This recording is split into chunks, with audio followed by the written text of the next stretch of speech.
Seek out and follow thought leaders. Emulate their actions without copying. And your own status is sure to rise. You're listening to Idea Charger Radio.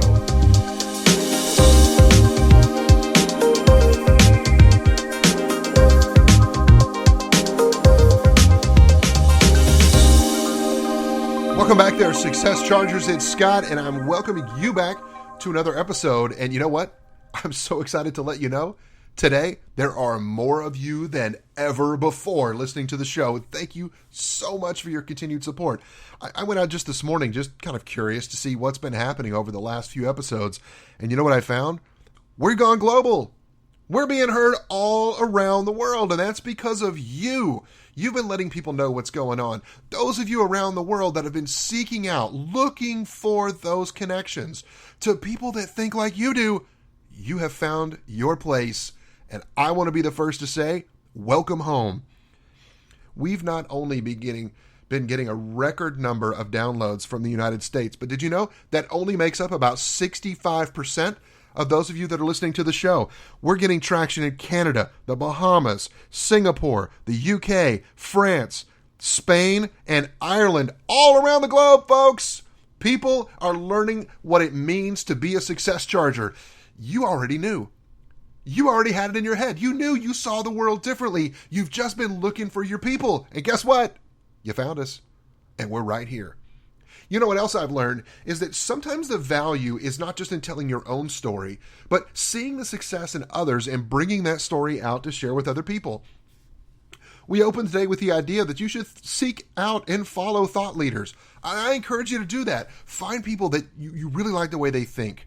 I want you to dive in, listen to their podcast, read their books, subscribe to their email list, go out and check out their blogs, talk to other people that are fans of their work and get deeper into it. Find out what's going on. But I encourage you, though, to make your own identity in the process. I want you to emulate their actions, not copy them. But by emulating those, right? Emulating those actions that we hear about, that we admire, that we really like in other people, we start to find our own blend, our own interpretation of what those are. And as people see all those ideas come together, because you're probably influenced by more than one person. Heck, I hope this is not the only podcast that you listen to. I want you to go out and find other podcasts that you like just as well. Okay? Go out and find it. Maybe you want to start one of your own. You have an interest? You want to know how? There's plenty of people out there willing to let you know how.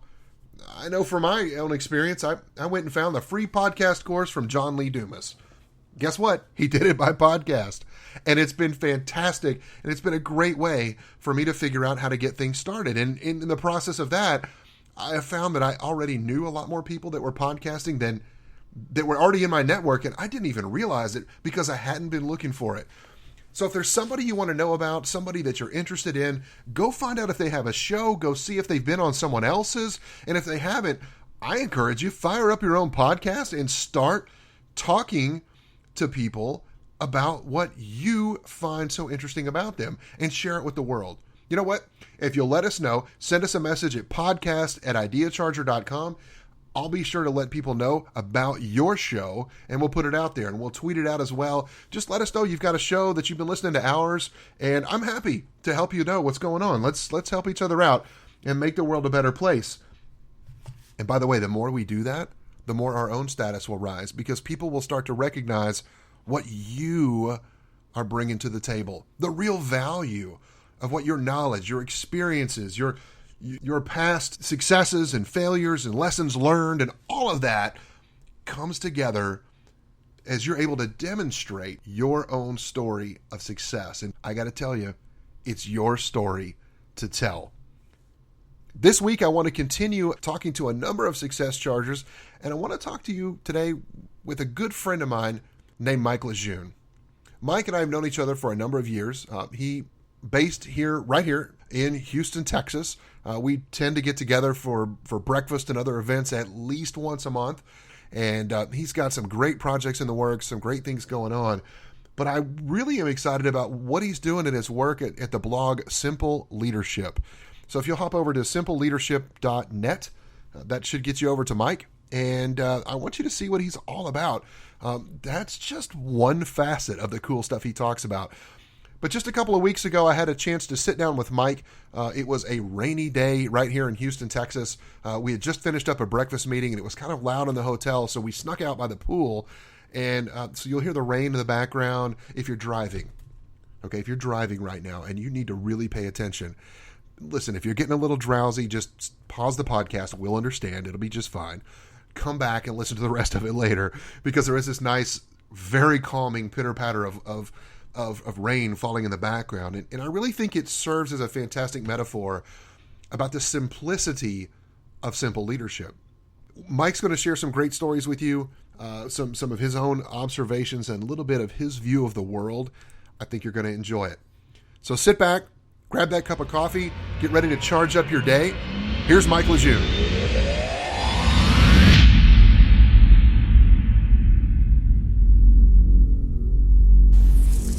In your mind, what do you think it is that makes a great leader great?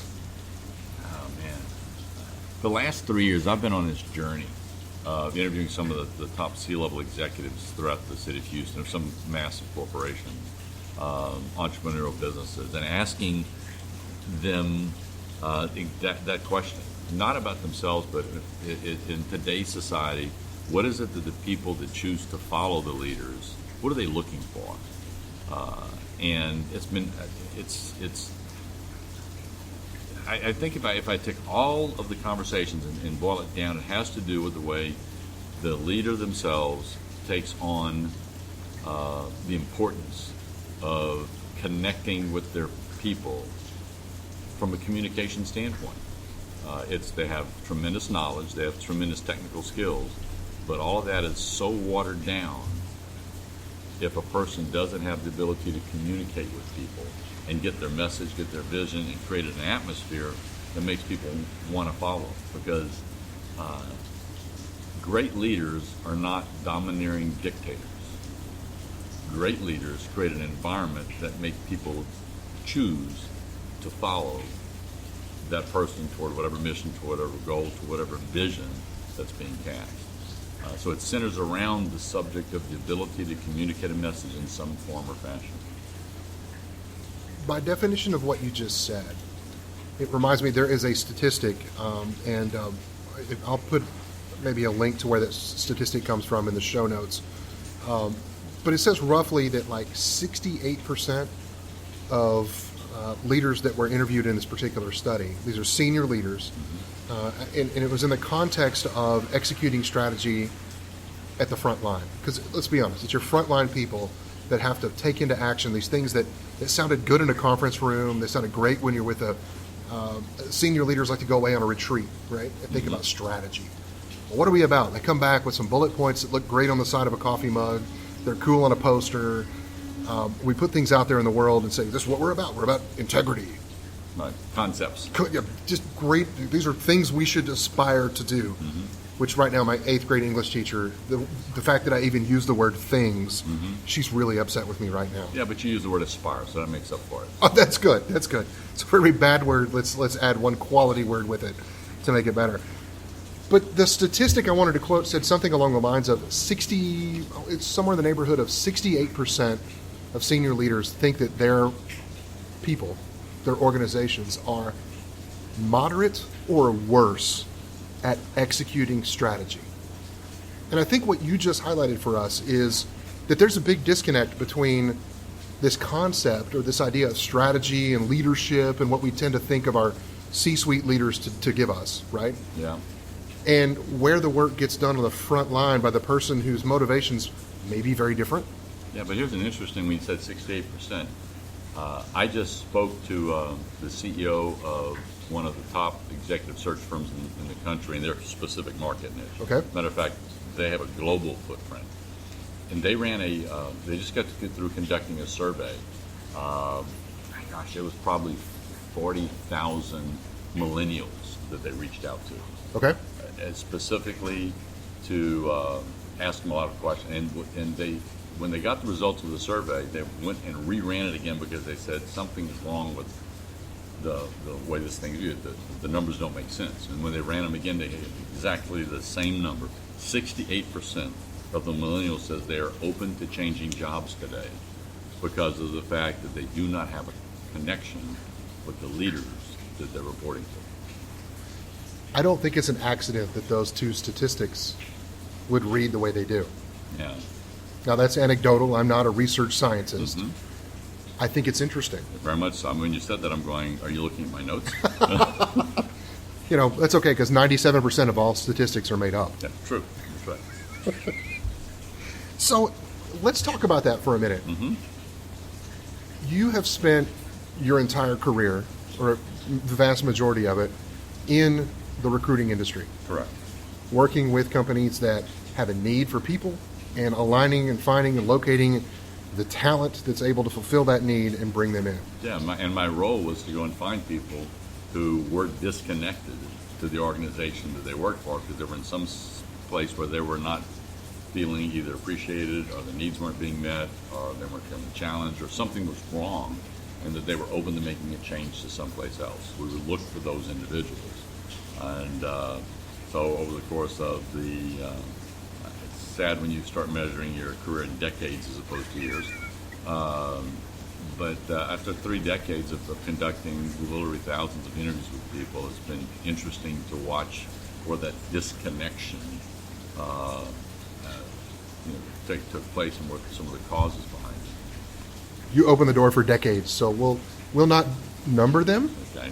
But let's go back to an early decade in your career. That'd be right after the Civil War. No, go ahead. Wow, this is going to be an interesting perspective. What do you think? How would you compare? And I'm thinking about your comment you made about the millennials and their willingness to move to a different job. And there's a lot of question and a lot of conjecture around that, related maybe to loyalty or intent and some perceptions about that particular generation. If you think about it from a career perspective, I would imagine early on in your tenure in the recruiting community, people tended to have an expectation that they would come into an organization and perhaps stay there for a long period of time. Yeah, my dad referred to it when he came out of the military and went to work for Shell Oil. The atmosphere, he referred to it as cradle to grave. That was the atmosphere. You went and found a good job with a good company, and you started working with them, and you stayed with them until you retired. And that was sort of the social norm. That's what people sort of looked for. Now, compare that to today. Recently, like as early as this week as we record this, we're sort of in mid-September-ish. I saw a recent article that young man, a millennial, working for Dell Electronics over in Dell Computers over in Austin. Long and short of it, he wrote an app, a platform where people within an organization could anonymously communicate with one another, sort of a chat type deal. And it had a video component, some other things. When Dell found out that he was writing this app, they fired him. And I don't think it was because he wrote the app.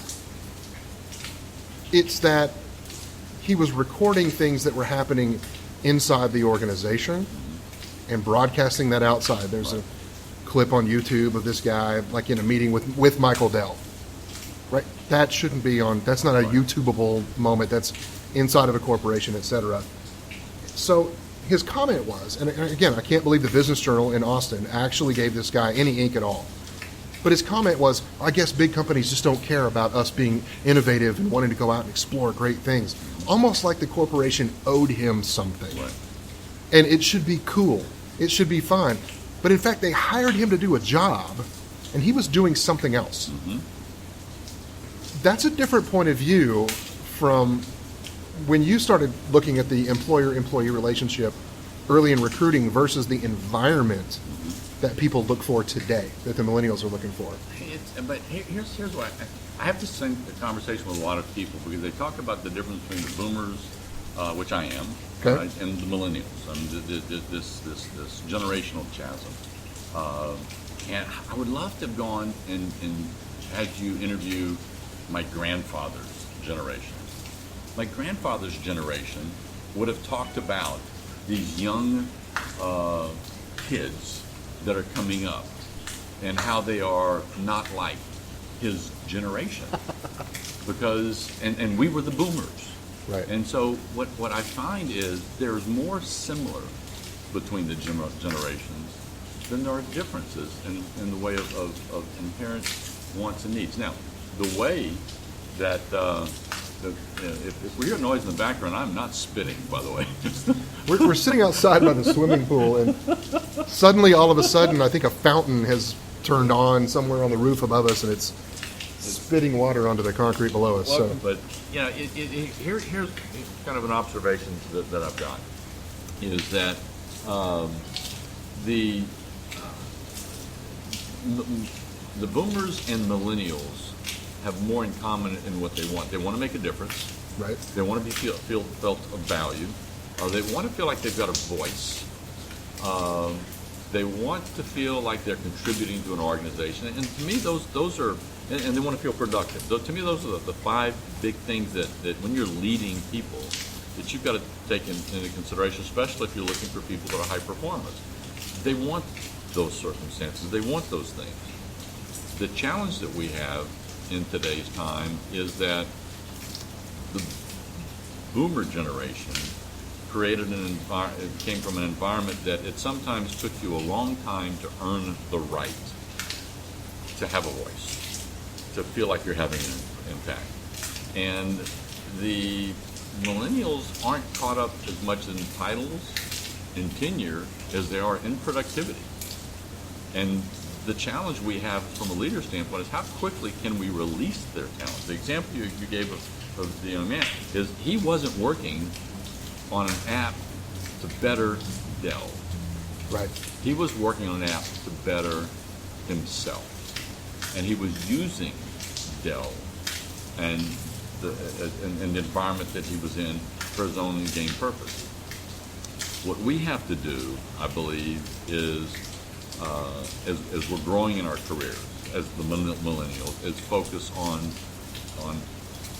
what is it that I want to accomplish, but can I get caught up and can I see the direction of where the company's going, and can I go create a space for myself in that place? And what happens is, as leaders, if we don't allow that to take place, we will have turnover, right? Because there is the environment that we have with the millennial generation is their sense of loyalty is just as strong, but at the same time, if they feel like that the company is not being loyal to them in the form of giving them opportunities, and I think that a key component is, as leaders, we have to not be so focused on holding people accountable to the outcome that they were asking them to achieve.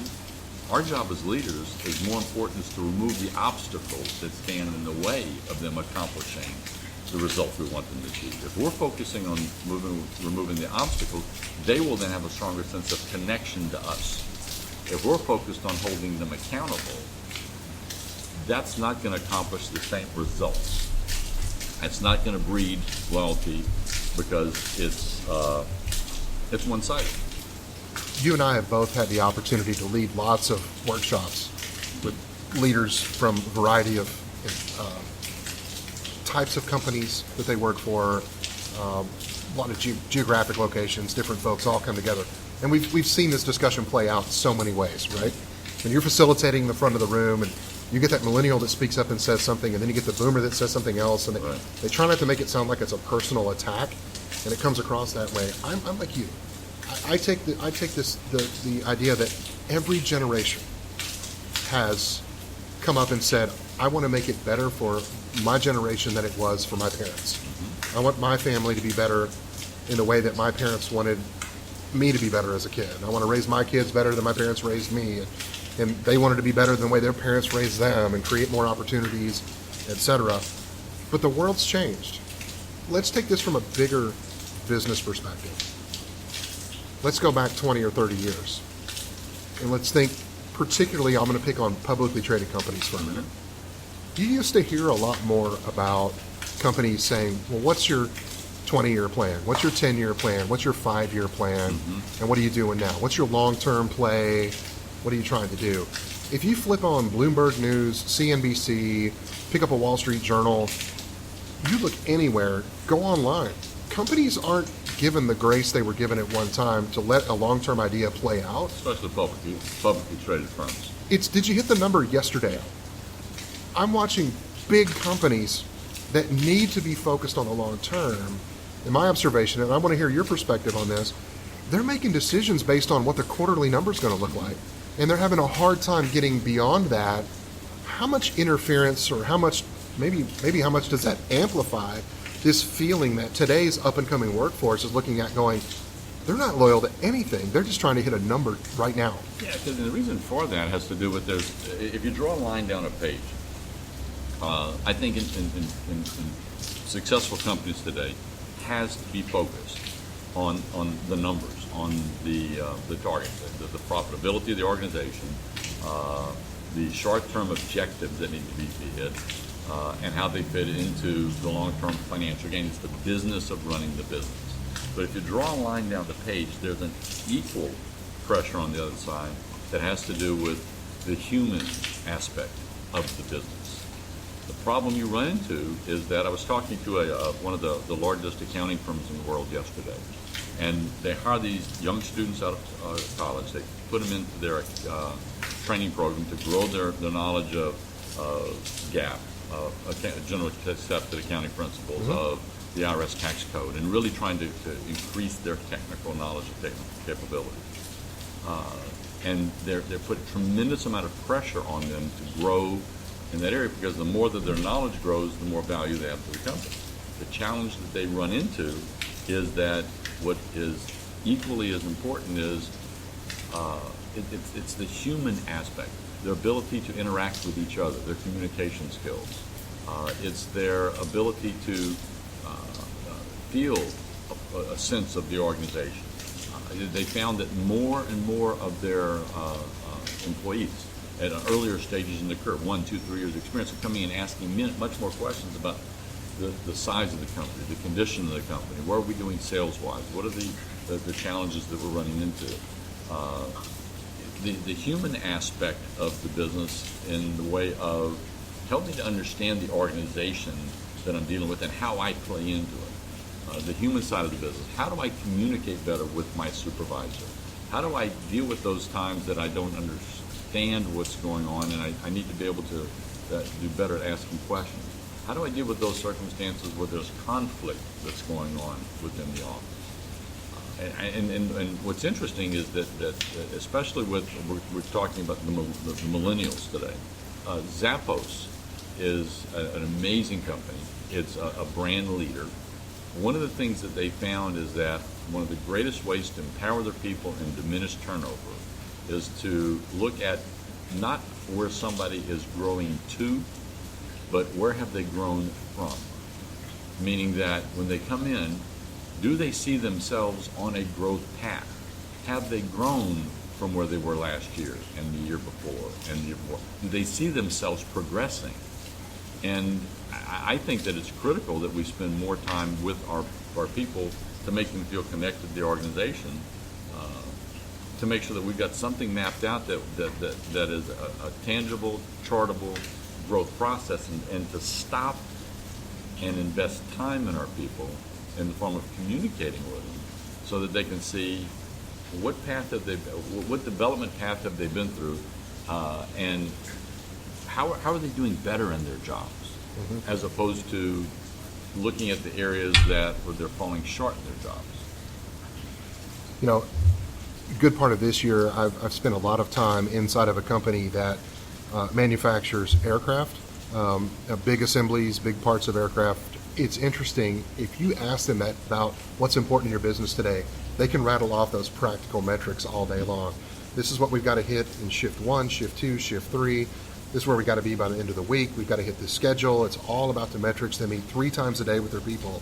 When I engage them in a conversation about, but how do you talk to your people? Yeah. How do you create that connection? There's a difference between talking at somebody and talking to them. And I'm kind of hearing that in your comment this morning.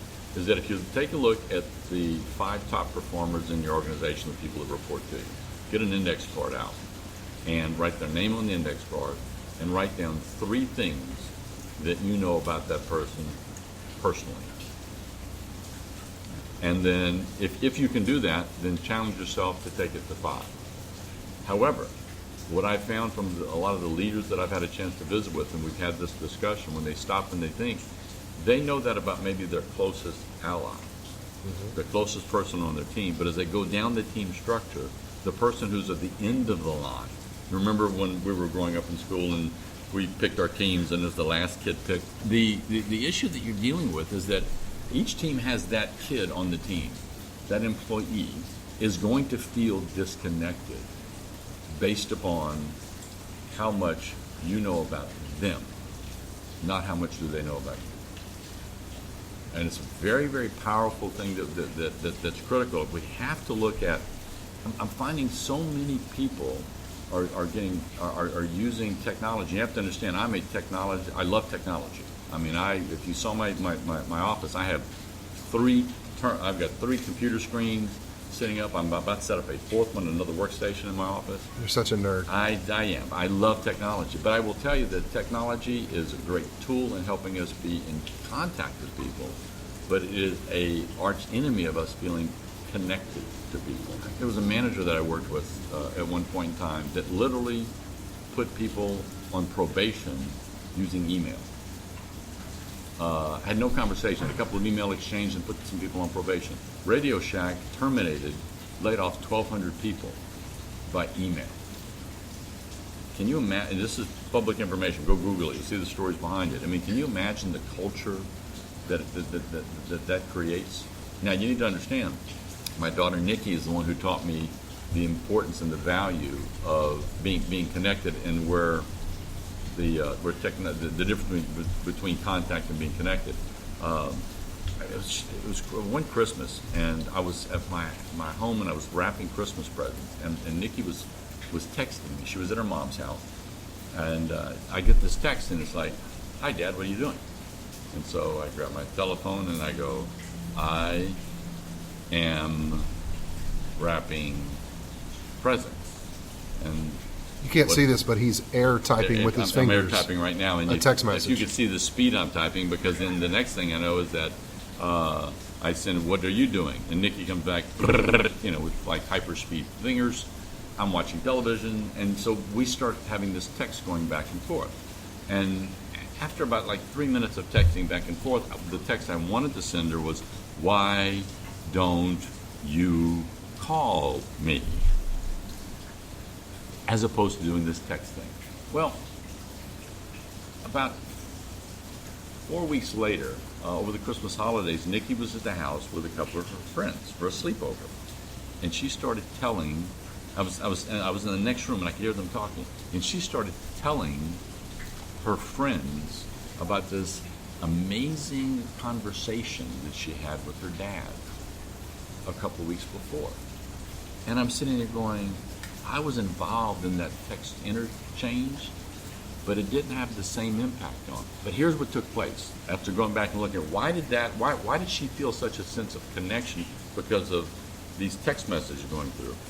What happens is, it's the things that we do, what I refer to as the memorable moments that we create in between those electronic interchanges, is where the glue comes from, and that allows us to be able to connect. And I got the term memorable moments from Jamie Root, the president of the Houston Texans. If you look at, they have an acrostic that talks about the values of the company, and the acrostic it's impact. One is innovation. Number 2, M, and it stood out for me so much. M stands for memorable moments. The Houston Texans, for those of you who are listening to this and may not be aware, the Houston Texans, Scott, what are they, about a 14-year-old franchise, something like 13, 14-year-old? That's probably somewhat accurate. Somewhere in that area. Ish. Okay. They paid $750 million for the right to be called the Houston Texans. I mean, that was their buy-in.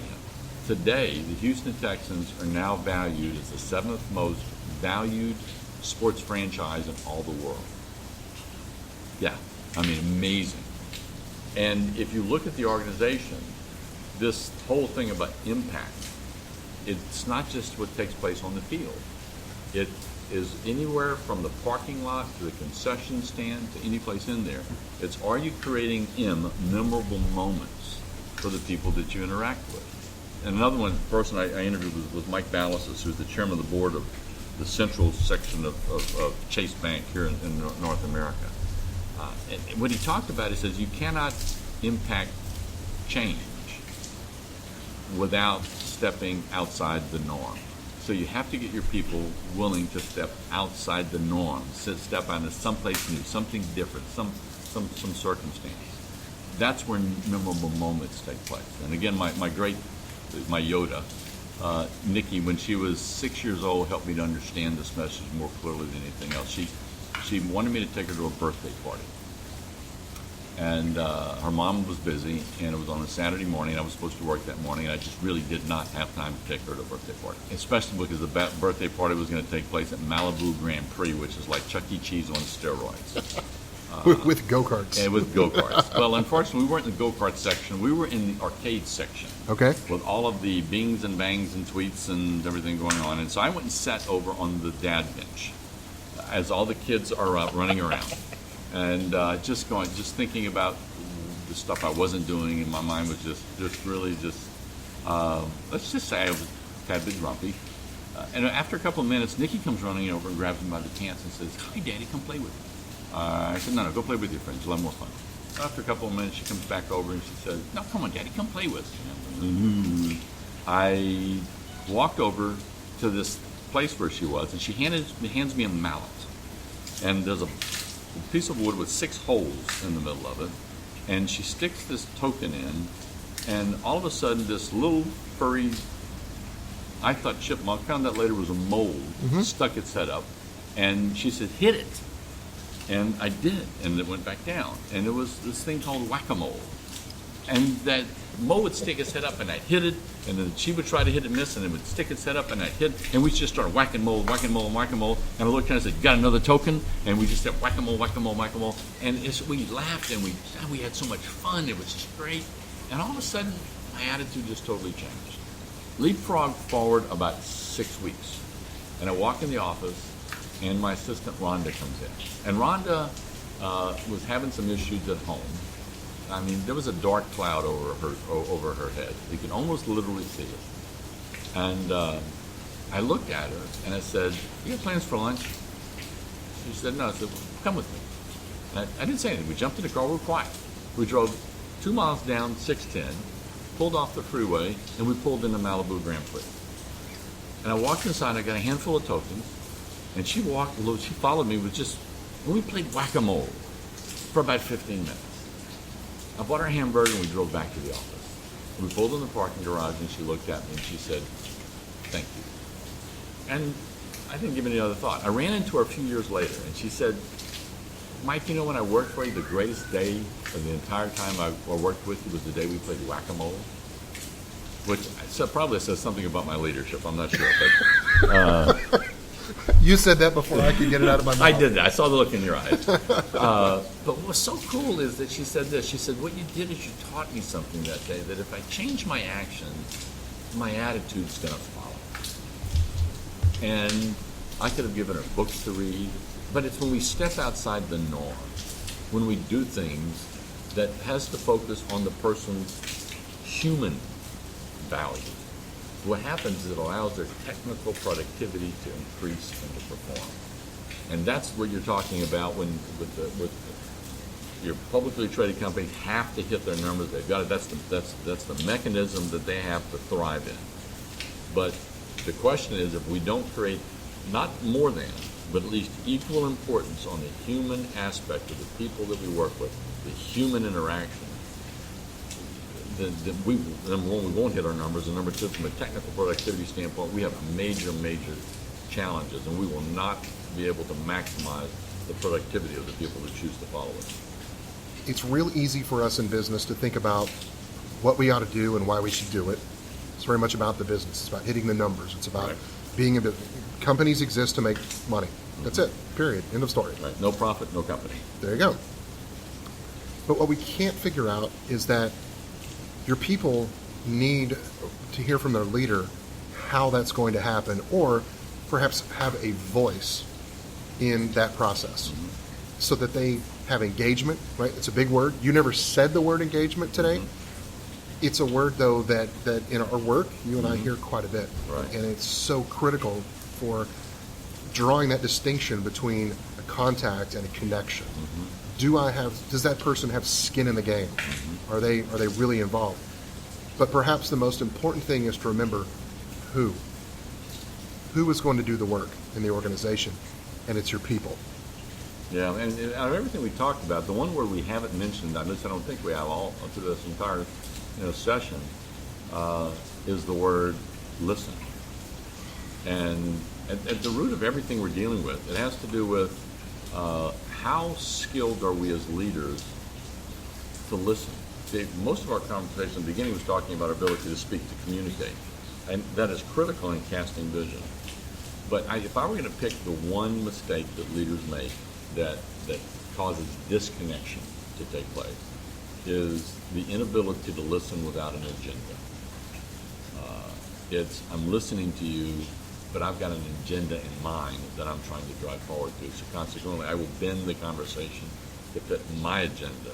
And what happens is it takes me out of being present and in the moment of my communication with that employee, with that person that I'm dealing with. And I think that it's the one skill that we just don't spend enough time sharpening, and that breaks down our ability to truly connect people, to engage, to empower our people with our organization.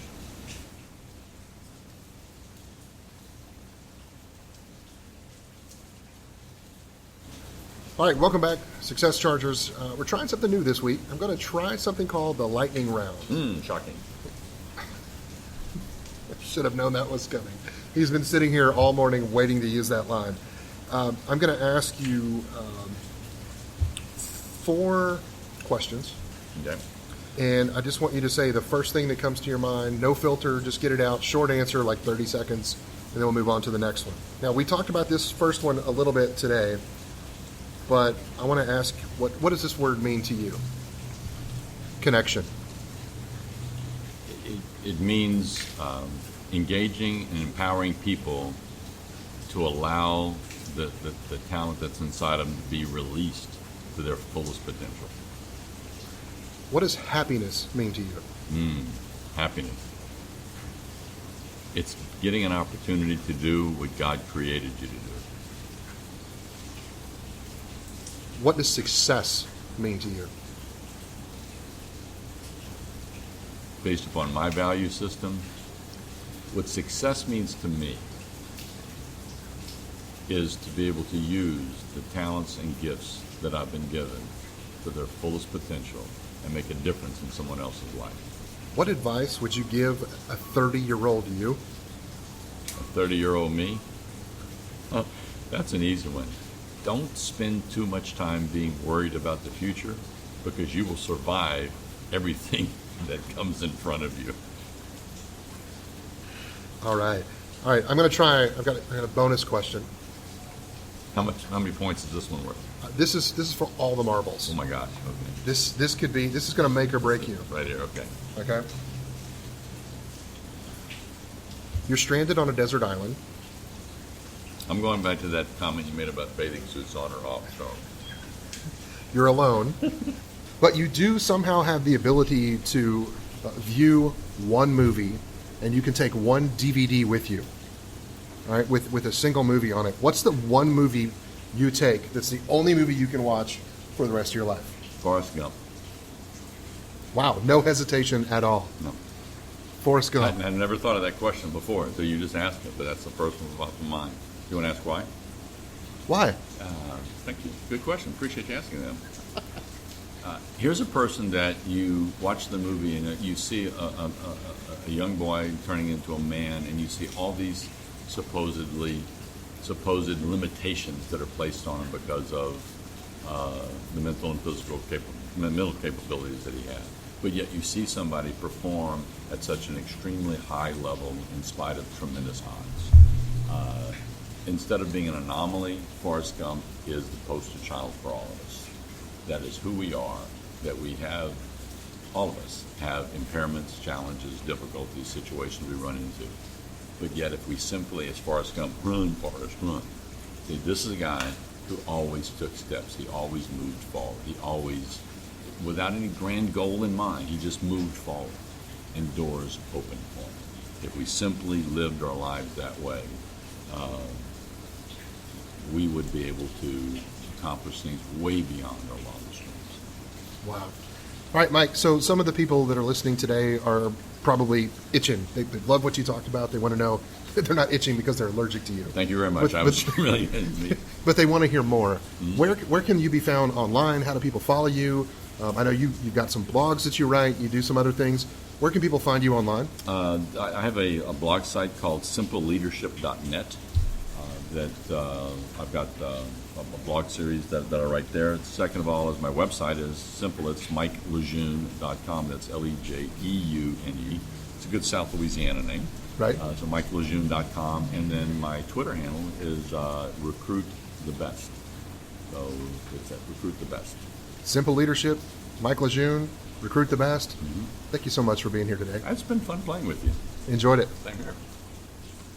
Well, there you have it, Success Chargers. I hope you enjoyed that interview as much as I did spending that morning with Mike, visiting about simple leadership.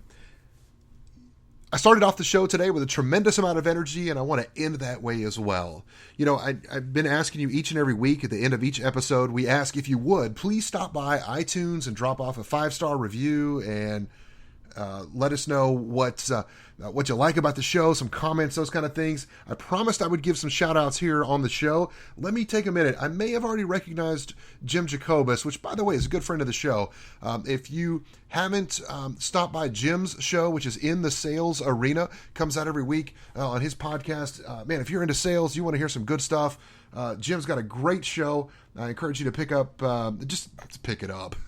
Just subscribe to it. Go see what's happening there. He loves the show. He's talking about what's going on, gives us some love on iTunes. Jim, thank you so much, my good friend. Also, PC Realtor talks about you love the energy and enthusiasm about life and business and how we bring messages from the heart. Thank you for recognizing that. I'm glad we've touched you in that way. Juliana Yellow says she likes the energetic, targeted podcast with action items every week. And you're right. This week, our call to action was not only to be a great, simple leader by the way you lead your life, but I challenge you also to either send me somebody you want to hear interviewed or to start your own podcast and to do it. So let me know which one you're going to do. Be sure to let us know. Podcast@ideacharger.com. Send us a message. Let us know what you're going to do. If I can help you promote something you're doing, hey, you're a listener. You're part of the family. You're a fellow Success Charger. I want to share the love with you. J. Wright 78, powerful and insightful nuggets shared from both professional and personal experiences. This is the biggest compliment of all, though. A nice break from traditional business podcast. You're already that square peg people have been trying to put in the round hole. You see things differently. You don't want a traditional business podcast. And folks, we're not making one. So thank you, Jay Wright, for noticing that. BDP 5706. That's a complicated name. Let me just say you're a VIP because you stopped by to let us know that you appreciate the personable approach to successful business development process, and you recognize the passion of having a positive impact on people's lives.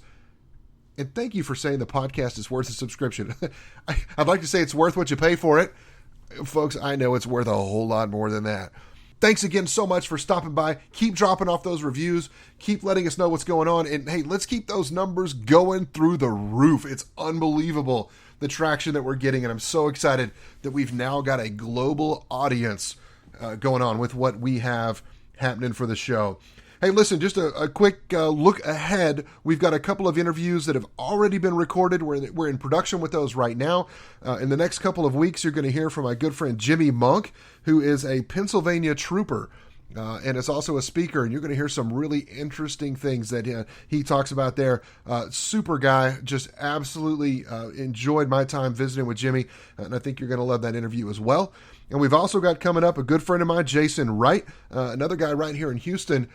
He was working for a very successful IT company here that recently was acquired by a much bigger player as they made a consolidation move. And many of you Success Chargers may be thinking about your own organization. One of the goals you have may be to put yourselves in position to be attractive.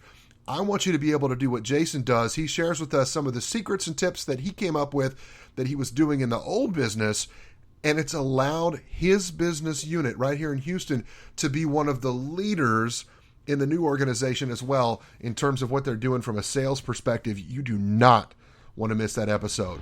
So until next week, this is Scott with Success Charger. If you enjoyed what you just heard, please post your 5-star review and subscribe to Success Charger today. Your future